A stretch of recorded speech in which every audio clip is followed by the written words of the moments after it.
Right, hello 10, hello year 10, what are you called? Rutherford. Hello 10, Rutherford. Right, thank you for putting up with me during that disruption. But it's a snow day, so, you know, what are you going to do? Apart from go and play in the snow. There's my kids playing in the snow there. Awesome. So, I'm just going to try and get this done. And this will be your work to prepare you for Tuesday's lesson. So you might be watching this before Tuesday, you might be watching it on Tuesday. Don't care, as long as this is watched and then the work is done. And that'll be a good sort of 2 lessons worth of work then. So we're talking about chemical yield and percentage yield. So the yield of a chemical reaction is how much you make. So when you say what was your yield, it literally means what did you make. I'm going to need a new pen. So, oh, come on, new pen. You know, going to pause the video, find a pen.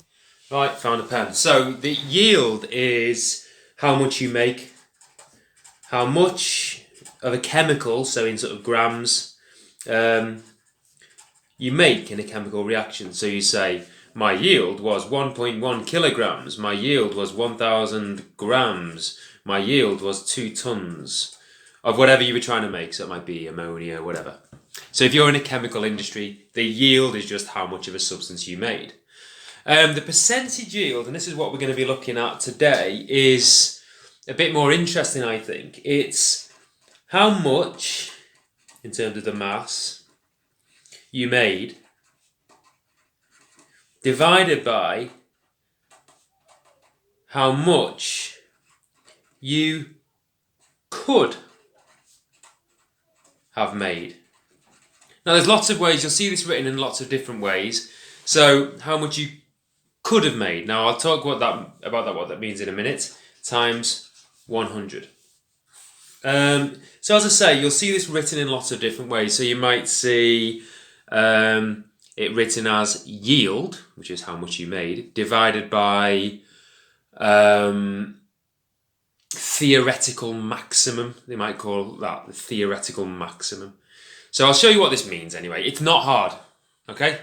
So we're looking at yield, which is what you made, and percentage yield, which is what you made divided by what you could have made. So a percentage yield calculation always has 2 parts. So imagine that you've got a reaction here. I'm thinking of a very, very simple reaction. Carbon plus oxygen makes carbon dioxide. So imagine you're in the business of making carbon dioxide and you think, I'm going to make some carbon dioxide. So to do this, I will take 10 grams of carbon. Now we know that we can go down, across and up to work out how much carbon dioxide we should make. Alright, so we can do this. We can go divided by 12. Where did my calculator? Gosh, I've lost everything today. Where's my calculator? My calculator is on the shelf in my messy room. Oops. Right, so you go 10 divided by 12. 10 divided by 12 equals, that's not very bright today, is it? 10 divided by 12 equals 5/6, 0.83 recurring moles, 1-to-1 ratio, 0.83 recurring moles of carbon dioxide, and we're going to times by 44. Can't see that today, can you? Very dark in here. So 36.6 recurring grams. So this reaction here, you are working out this value, and this value here is what you should or could make. If your reaction goes perfectly, you should make 36.6 grams. So bear that in mind. Now imagine what happens in industry or in your reaction where you do this chemical reaction. So you take some carbon, you put it in a little pile like that, you set it on fire to react it with oxygen, and you weigh the products. Now, you might make 36.6 grams. You might. That's the heaviest you will ever make. But in reality, what tends to happen in chemical reactions is you don't quite make what you expected to make. So you weigh it all at the end. I don't know how you're going to weigh your carbon dioxide. not the best example, but you weigh all your carbon dioxide at the end, and it turns out that you only make 30.6 grams. All right. So you expected to make 36.6 grams, but when you did the experiments, you made 30.6 grams. And the reasons for this might be, I don't know, we'll go into the reasons later, but for example, maybe all the carbon didn't react. Maybe there wasn't enough oxygen to react with all the carbon. Maybe you lost some of the carbon dioxide. It escaped and you didn't quite manage to catch it, so it's not been included in this. So what we do anyway, this is your yield. This is what you got. And the percentage yield is quite simply what you got divided by this number that you did in a calculation, which is what you should have got or could have got. So out of the 36.6 that you expected, you only made 30.6. You divide those two numbers by each other and times 100. So you do 30.6 divided by 36.6 equals times 100 equals 83.6%. You made 83.6% of what you expected to make. And that number there is your percentage yield. All right. So, percentage yield questions then have two parts. The first part is you have to do a normal reacting masses question to work out how much you should make. In other words, the bottom bit of the equation, you need to do a down, across, and up to work this out. The final bit is really straightforward, which is just to divide what you did get by what you could have got. So I'm going to show you that in an example now, and this is now from your chem sheet, your questions booklets, and it's got percentage yield. So ammonia is made by reacting hydrogen with nitrogen. There's hydrogen, there's nitrogen, there's ammonia. Calculate the mass of ammonia that can be formed. So the first thing it's asking you to do is to just calculate the mass. So it's just the normal reacting masses. So you do 3H2 plus N2 makes 2NH3. They're giving you 12 grams of this, and they want you to work out how much of this. So go down, across, and up. There's a 3:2 ratio, and you can do that. And this will generate the number here. Okay, so you've now got this number. All right. The second bit, it says 20.3 grams of ammonia was formed in this reaction. So I imagine this number is going to be bigger than 20.3. Let's call that number X. That's what you're going to do first. The second part then is to work out the percentage yield, because it says you've made 20.3. So what you'll do is, I've made 20.3, but I should have made whatever you calculated in the first part. You times that by 100, and it will be a percentage yield, and it'll be less than 100%. Okay, so that's how that's going to work. So imagine this answer was 24. You do 20.3 divided by 24 times 100. So I don't know, whatever that is, 80% or whatever. So from my experience in chemistry, and it's just a general statement about chemistry, is you very, very rarely get 100% yield. And the reason for this, if you think about the way where we do a lot of chemical reactions, we do quite a lot of chemical reactions in things like conical flasks or test tubes. We do a lot of things like filtering with filter paper. We do chemical reactions where gases are produced. You also do chemical reactions where reactants turn into products, and then some of the products weirdly turn back into the reactants. These are called reversible reactions.